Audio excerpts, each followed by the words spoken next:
Good afternoon. First of all, I wanted to ask you a question. Is that if you think that the future of deliveries implies autonomous systems? Well, this is something I personally do. For example, the trucking industry is still very important nowadays, but it's getting old-fashioned and needs an update. And I think that logistics need to be constantly changing to the new technologies. So I'm talking about self-driving trucks. This is a technology I couldn't take out of my mind when I was thinking for my proposal for this challenge. So I thought that this technology will bring faster and cheaper deliveries, but it isn't implemented yet. So so imagine this case. You are a company that you want to use this technology for your business, but you will have to spend a lot of resources to manage the routing, manage the servers and everything, and you might spend a lot of money and a lot of time, and you might not get the best out of this technology. So here is where it comes my proposal, the e-trucknet.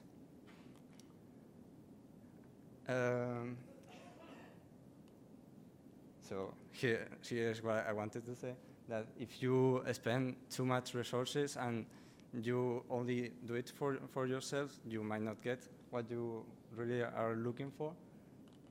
So here is where it comes the e-trucknet. It's a company that will offer software solutions to these companies that are willing to use the floats or self-driving trucks.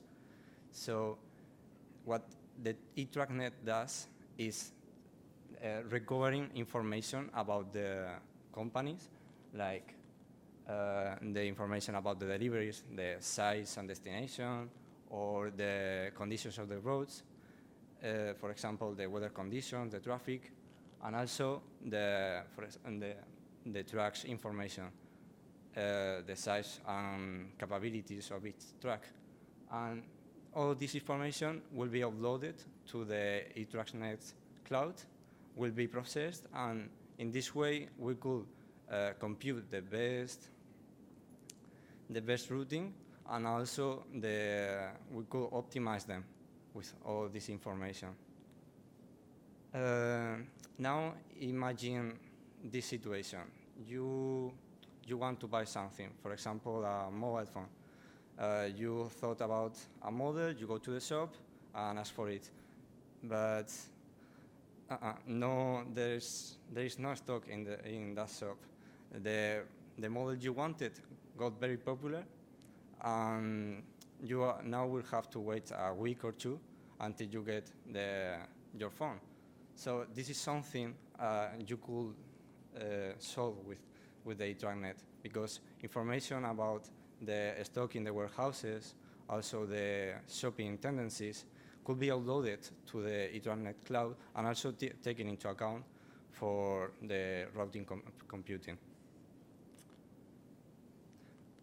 And also, something I wanted to remark was, what about security?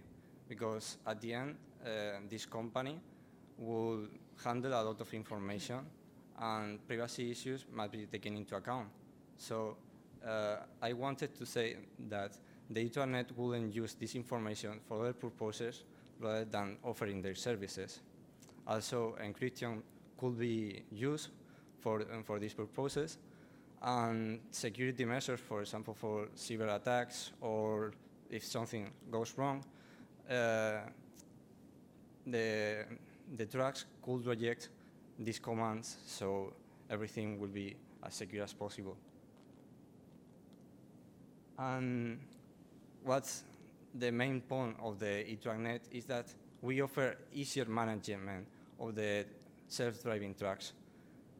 You could add or remove a truck from the net just by saying it, and you could do it everything together just by pushing a button. And at the end, to sum everything up, the e-trucknet will offer easier, safer, and cheaper routing for the floats of self-driving trucks. And at the end, this will lead to cheaper and faster deliveries and a happier customer. So thank you very much for listening.